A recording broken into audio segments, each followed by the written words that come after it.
Bueno, buenos días.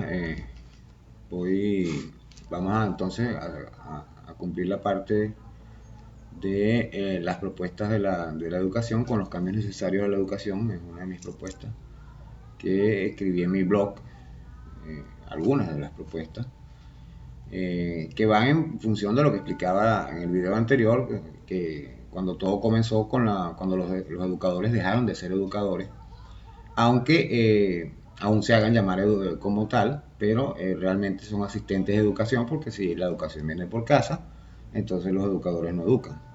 Es una simple lógica de 2 más 2 son 4. O sea, no hay ninguna eh, cuestión especial en esto. Esto viene, lógicamente, como explicaba, desde los años 90, que se implementó el neoliberalismo, con la época de Carlos Andrés, que fue lo del Caracazo y esto y aquello. Y se eliminó esa materia de la formación social, moral y cívica de las escuelas, que se complementaba con las demás materias, por supuesto, ¿no? Pero la eliminan y colocan la de educación para el trabajo, pues educación para ser esclavos, para producir más mano de obra calificada, barata.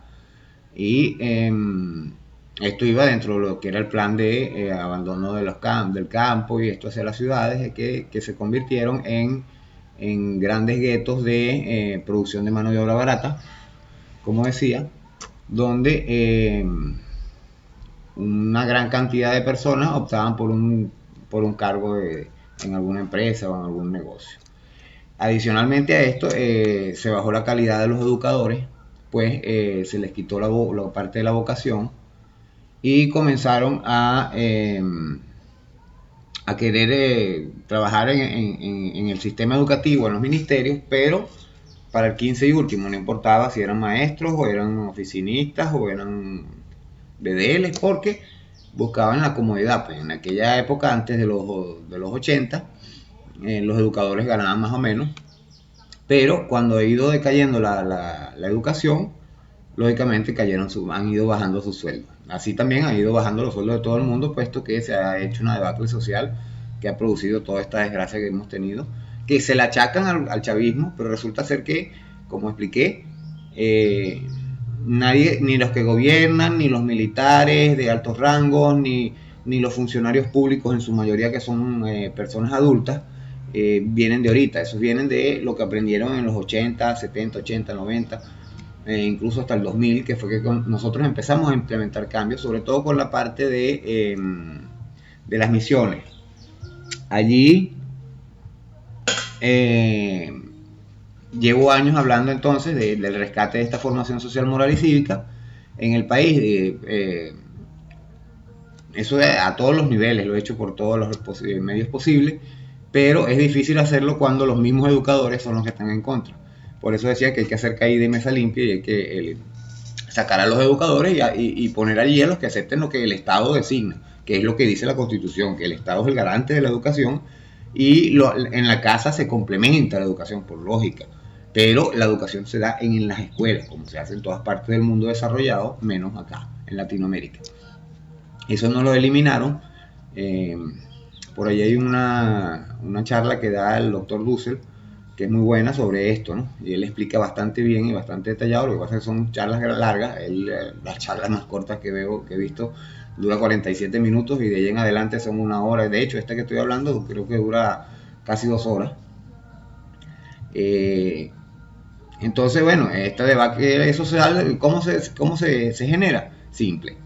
La formación social, moral y cívica enseña de humanismo, de compartir en sociedad, las buenas costumbres, el respeto, la conciencia social, la hermandad, el compañerismo, eh, el civismo, el respeto a las leyes, a las normas, el respeto al prójimo, y que es todo lo opuesto a lo que enseña el neoliberalismo, el capitalismo, que es el consumo, la avaricia, la explotación del hombre por el hombre, la competencia, el egoísmo, la codicia. Esto es lo que se ha generado en estos últimos 30 años, y hay que corregirlo de alguna manera. He explicado entonces innumerables veces el razonamiento práctico y tangible de mi argumento, como es el hecho de que desde que se eliminó esta cátedra, se eliminó con ello el inculcar los valores humanos y sociales que nos hacen verdaderos ciudadanos. Así, en esa época, cerca del 80% del país tenía más que educadores, más educación básica a lo sumo. Había un 70%, creo que lo saqué en estos días, yo en el escrito puse creo que era un 40%, puesto que en la cuenta que yo saqué en el video anterior no contaba con los niños sin identificación. Muchos se vinieron a registrar cuando Chávez y ya tenían 30 y 40 años, no tenían ni cédula ni partida de nacimiento. Estos eran excluidos allí, los indígenas eran excluidos, todas estas personas eran excluidas. Y entonces quedaban sin educación, pues. En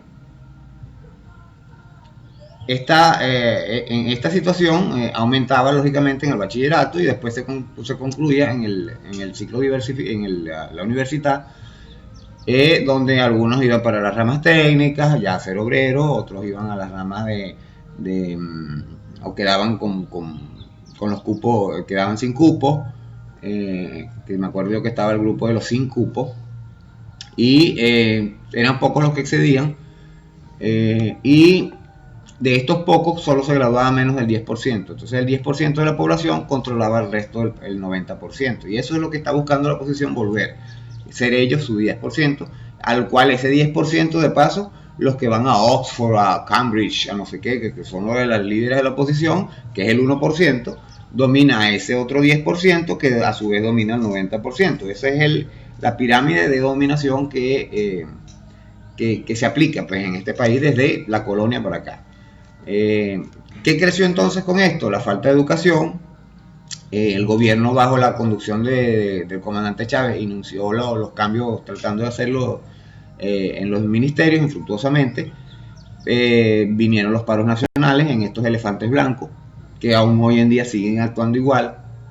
Ellos tienen sindicatos adecos. Usted los ve que se reúnen cual frente partidista de Acción Democrática o de COPEI, y Guaidó los llama a paro y ellos van a paro. La cuestión es que ellos fueron a paro en el último paro nacional, pero Guaidó no cumplió y su gente no cumplieron, y los políticos no cumplieron, y solo hubo paro educativo, una parte, ojo, la parte de la educación que es de la oposición. Entonces, ¿cómo educa a alguien que no está educado? Eso es imposible. Tú no puedes decirle a alguien que no tiene educación que eduque a sus hijos. Eso es absurdo. Es algo contraproducente. Los maestros, entonces, no sé por qué se hacen llamar maestros si no van a educar, sino que van a dejar ese trabajo a los padres y al televisor. Esa parte tampoco la dije en el video pasado, que los padres están muy ocupados trabajando, entonces generalmente es la abuela la que asume allí ese rol, y los abuelos ya no están para estar educando por la edad, se hacen mucho más apacibles de paso y tienen menos carácter, pues, y pierden incluso ciertas reglas de la casa, porque los muchachos se imponen. Eso ha hecho una sociedad de jóvenes hoy en día, los millennials, que son delicadísimos, que no los puedes ni tocar porque se le ofenden sus susceptibilidades, y resulta que el televisor entonces termina haciendo el trabajo de adoctrinamiento en función de la bandera norteamericana en todas las películas, que si la cachifa se enamora del rico y entonces se van a salir adelante. Todo eso es puro mentira. Tanto la bandera norteamericana como lo de la cachifa, todo eso es mentira, en las novelas esas de Corín Tellado y esas cosas. De ahí entonces nacen las misiones educativas para tratar de corregir este entuerto fuera del sistema educativo que estaba corrompido, que está controlado por la oposición, y la manzana podría terminó dañando también las misiones. Comenzaron muy buenas. Yo tengo algunas carreritas estudiadas por allí. Una de ellas fue la última, la estudié en la misión Sucre, que es turismo. De hecho, ni siquiera he ido a buscar el título porque lo que quería era estudiarla, pues, o sea, quería aprender ciertas cosas que no sabía de turismo, porque toda mi vida me ha gustado esto de la historia, los sitios de interés turístico, de interés histórico. Me gradué y no he ido a buscar el título a Caracas, al colegio universitario. De ahí entonces nacen estas misiones educativas, Y nacen otras misiones posteriores, la de salud también, fue más o menos al mismo tiempo, que fue Barrio Adentro, y porque el sistema de salud tiene el mismo problema que el sistema de educación. Entonces, usted ve que dotan a los hospitales de equipamiento, de medicinas y todo, y entonces los buhoneros bachaqueándolas en la calle. Esto incluso ha corrompido la manzana podrida, ha corrompido incluso a parte de la gente de Barrio Adentro, y entonces de los CDI también se sale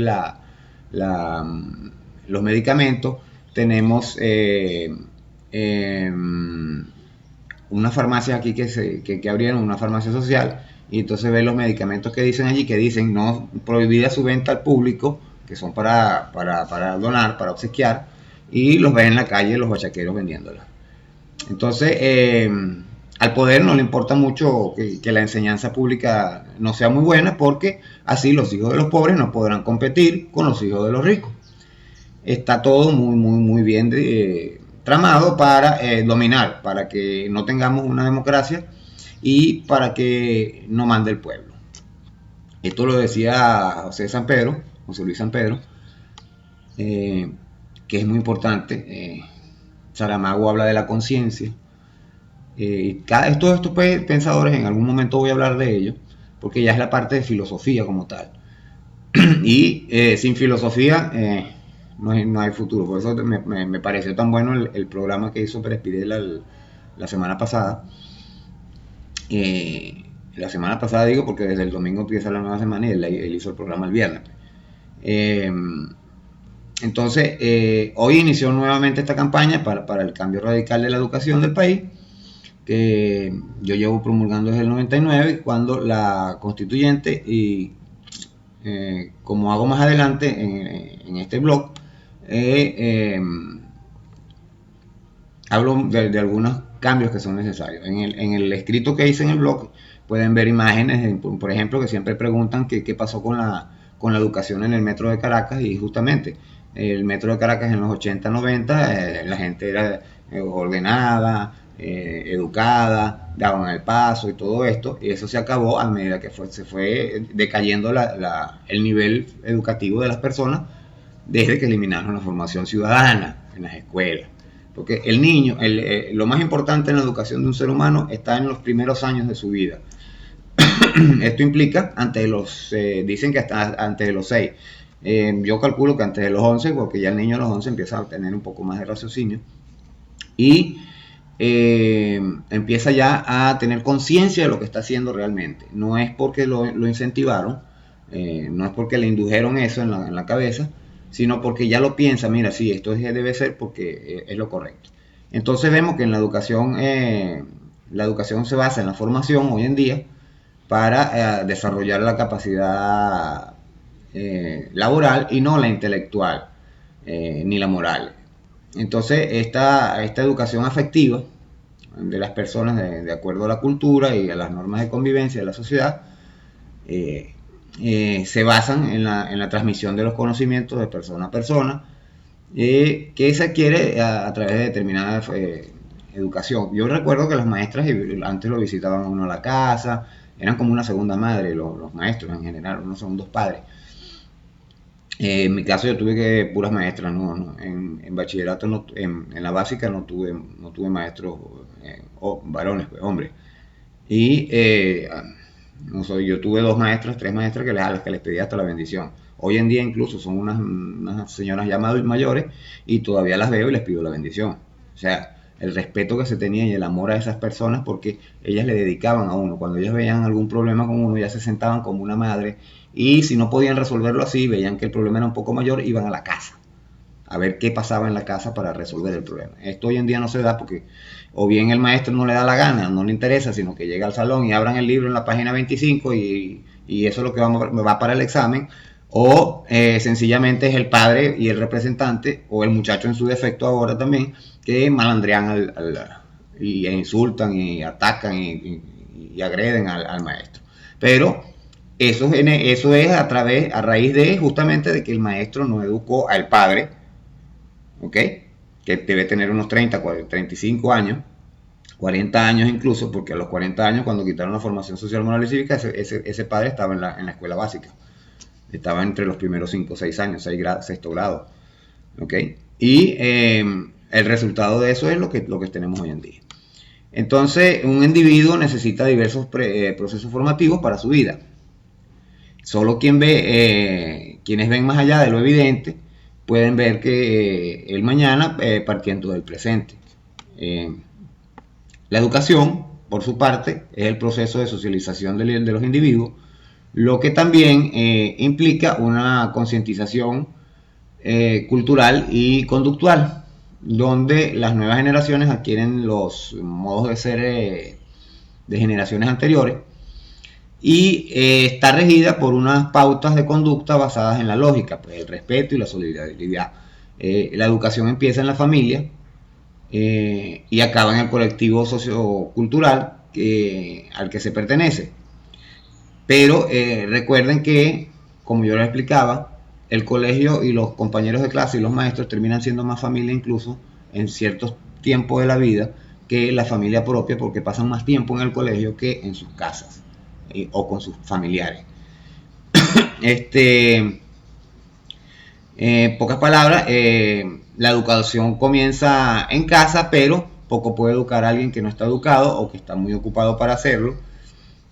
Y ahí el televisor, su violencia, toda la degradación, dígame estas series que pasaban donde hacían apología al narcotráfico y a los sicariatos y a todo esto. Y eso se le grabó a muchas generaciones, a un par de generaciones anteriores.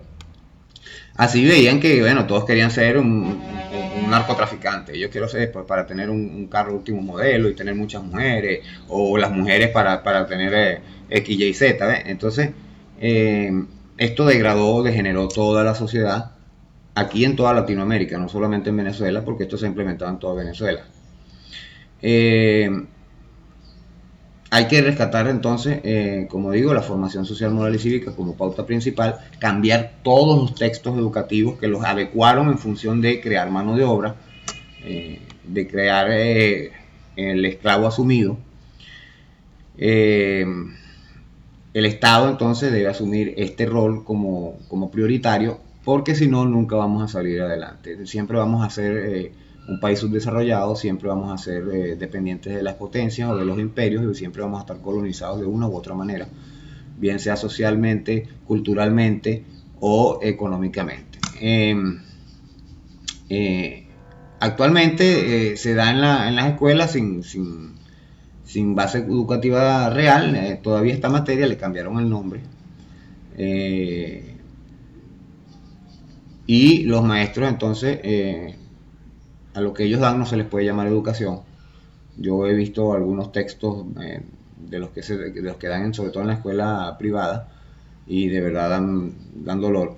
Y entonces el Estado hace la colección bicentenario y los maestros los desechan y empiezan a dar con otros libros, los libros que les dieron en la época neoliberal, y es un problema. Eh,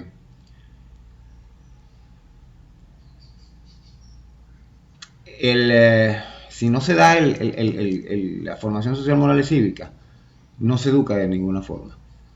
Eh, Realmente lo que se hace es capacitar, como digo, para el trabajo, para trabajarle a los demás. Y la corrupción no la vamos a resolver usando la fuerza, usando más policías, usando más cárceles, ni nada de esto, ni cayéndoles a plomo, ni usando el FAE para erradicarlos, como quien dice.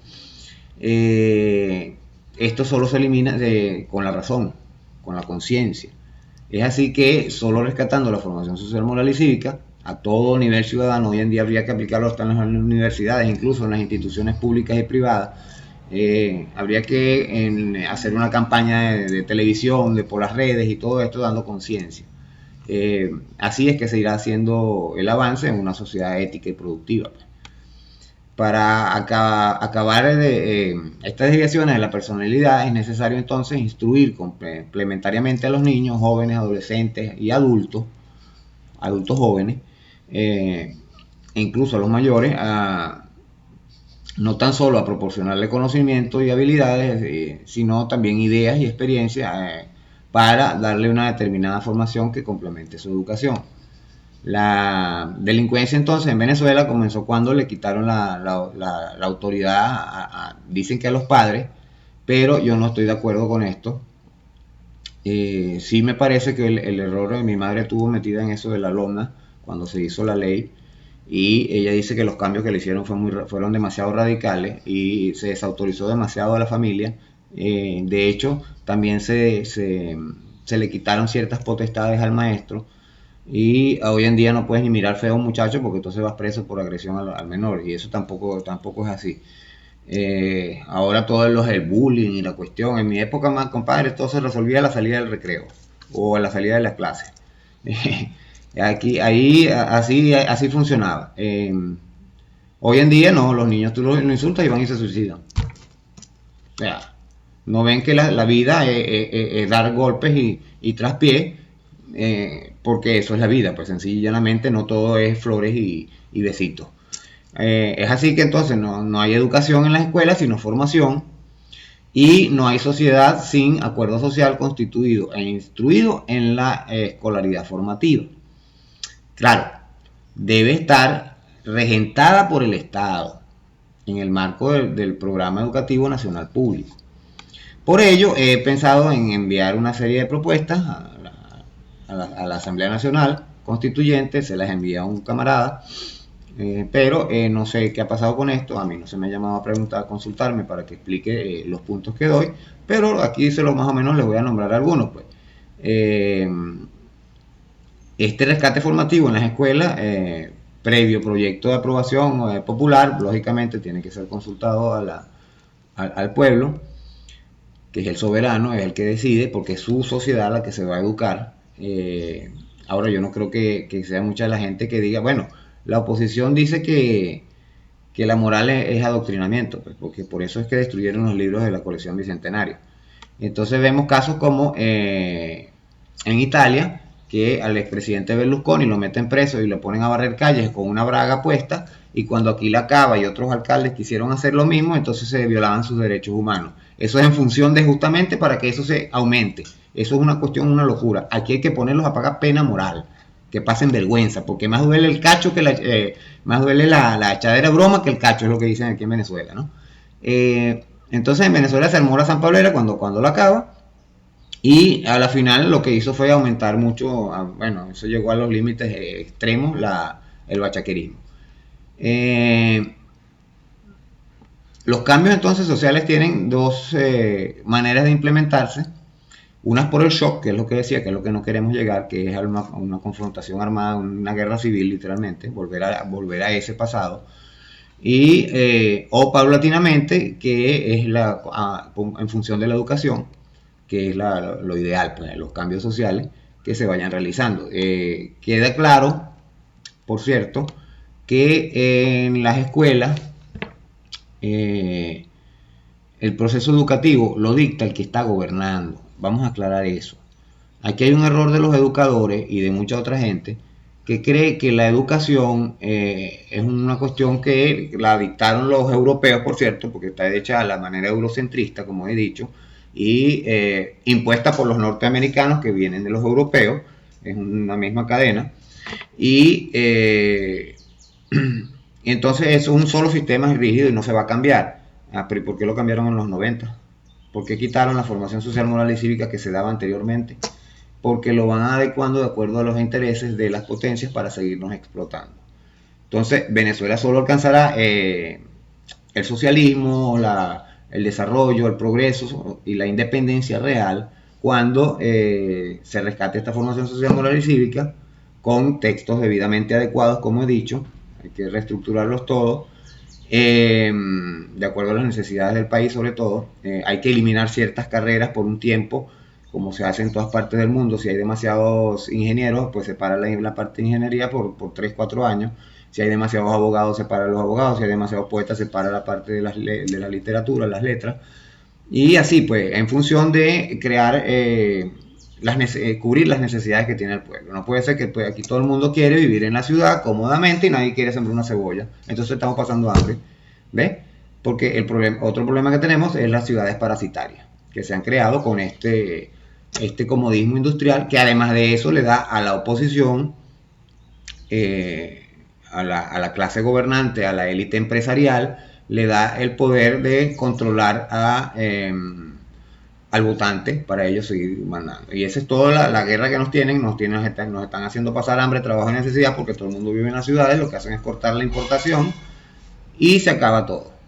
Y entonces, bueno, es parte de las propuestas, debe hacerse lo de la pena moral, debe implementarse lo de las comunas unadas, pero posteriormente a esa concientización social y llevar adelante estos cambios. El, Igualmente, se habla también de la parte de la salud, voy a cómo implementar esto, y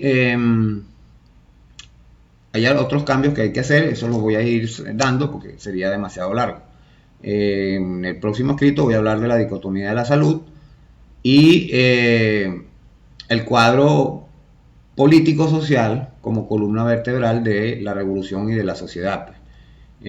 Hay que tener conciencia crítica, como decía, hay que ver qué es lo que está pasando aquí. Entonces, bueno, vamos a hablar más adelante.